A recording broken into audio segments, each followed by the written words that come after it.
G'day, welcome to Mark and Sam After Work. Today I want to do a video about, as titled, the best 30 cal for ELR. Now I want to qualify that a little bit first. The best, I'm actually talking about, I suppose, the sweet spot for the everyman ELR, meaning, what am I trying to say? You can obviously go bigger and badder and shoot with more horsepower and a better ballistic coefficient on a bullet and go then the biggest is the best. But there's the negatives of it costs more to run, it's a bigger rifle, it's a bigger setup, it's a bigger everything to make that thing work really well. Or you can go with the easiest to shoot, so the lightest to shoot, the easiest groups at 100 yards and then use the right bullets and bits and pieces, and that's going to be the best to create the most accuracy. But in actual fact, there's less impact, it's going to go slower because it's a smaller cartridge with less horsepower, so it's going to be more affected by wind, harder to see your impacts and that side of things. So really I'm looking for the sweet spot in the middle of that side of things. I've sort of felt from years of doing it that in something, if you've got reasonable conditions, so you've got reasonable dirt to shoot into, you've got reasonable light to go through, then something in around the 200 grain projectile with around the 3,000 feet per second is probably going to be something to work pretty well. And that moves into the 30s, and the 7 mils as probably being really ideal for that middle range sort of stuff. Now, keep in mind, ELR is not, in my mind at least, not a set distance. It is for that cartridge, so whether that's 500 yards for a 22 long rifle being ELR and moving into extreme long range for that cartridge, and where 2,000 meters isn't extreme long range for a 416 Barrett, but we're really talking about something in the moderate level of magnums, from moderate to large magnums, in the 30 cal in this stage, what we're talking about. So really something that fits between the 2,000 yards at sort of starting point out to the 3,000 yards. What's going to perform well in there for your general enthusiast ELR to your competitions have their own bases and own bits and pieces, but something that shoots well in that sort of bracket, in something that most people who are enthusiasts can get into. Well, the budget and things are all relevant to this. So I suppose I'll start to get into the cartridges in front of me to try and make a little bit more sense of that. In the top end of things, which is where most people would naturally go, I've got these three: the 300 Norma Magnum, the 300 Rum, and the 30-378 Weatherby Magnum. Those are of the factory chamberings, the big fellas. I'm using them, you can shoot them obviously with the 230 grain bullets, the 220 grain bullets. I've been shooting them with the 245 and 250 grain bullets. So 245 Berger, 250 A-tip Hornady. And listen, very, very efficient, very good horsepower. We're running in the 3,000 feet per second to the 3,100 feet per second with heavy projectiles. And listen, awesome. And in just horsepower and for a 30 cal with a good weight bullet, they're very, very good. But cost to run, cost to set up. They are basically, to make these things work properly, in all cases you're going to be running custom barrel lengths. In a 24 or a 26 inch barrel, you're not going to get all the energy out of these things, so you're in the 27s at least, but really 28s, 29s, 30, 31 sort of barrel length, heavy contour barrels, in set up chassis with decent weight in the rifle to make those things perform very accurately. So good, but that's not all good. You go down to the other end of the equation. This is just the 308 and the 3006. Very easy to shoot. Very much need to set them up. The 308, you could probably find there's some factory chambered rifles that do the job very well actually.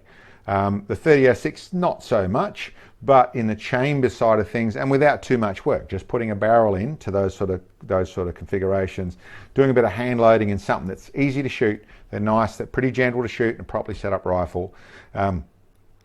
Can probably needing a little bit more in the way of elevation in your scope side of things, but in a cartridge sake, it's very easy to shoot, and a decent weight bullet for impact out there. They're going to slow down more. You're going to need decent ground and that sort of stuff, so a little bit more to be able to see them,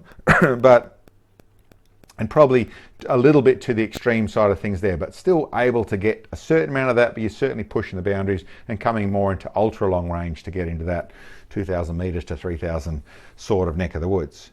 In the middle here is probably what I would pick as like I said, the best in the way of the balance side of things. So be it the everyman or however you want to talk about it, but in the balance side of things. So what have I got? I've got the 300 WSM, that's the shorty. Then the two are about the same sort of sizes, the 300 PRC in the middle and the 300 Winchester Magnum or Win Mag on the end there. Actually all very, very, very similar. I'll go through the couple of bits there. The WSM I've only recently done. I should say all these have been at least 3,000 yards, all these cartridges for me, except the 300 WSM. And that's because I've only just shot it. Surprised how well it performed, but only just shot it. It has got a little advantage of, it's the first one I've run with the 220 grain projectile, the new Berger 220, which has the same BC as the 230 with obviously a little less weight. Very efficient bullet, shot really well, and I was really surprised for the moderate amount less powder than the other two. The short fat case really worked well for it, and it performed outstandingly over 2,900 feet per second with a 220 grain projectile. Meant it's right on the back or with these two. The extra bit of information I did, and I suppose you could obviously, I think, put somewhere in here around there the 30 nozzle as well, but we'll talk about what I've actually shot.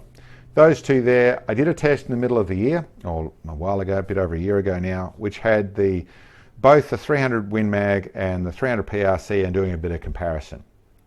I was pushing into what I felt was going to be the best, which was the 240 and the 245 and the 250 grain projectiles, and found that in that place the 300 Win Mag stood up a little bit. It was running a little bit better than the PRC. It could just run a bit more speed without quite so much pressure. It wasn't a brass thing, it was a case thing.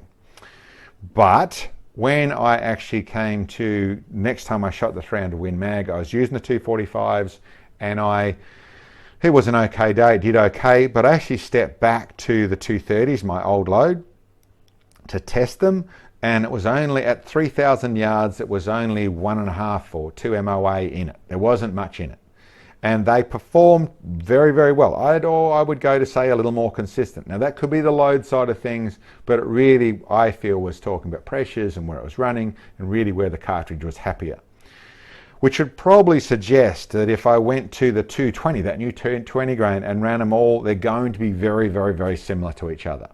It becomes more about the nuances between the rifles. So whether your barrel difference or all the bits and pieces, rather than the chamberings, more the setup of the rifle. So on that score, they're running the right sort of speed, the right sort of projectile with the BC, that sort of stuff. They really suit on that bracket. They'll also suit in the way of what you can actually get.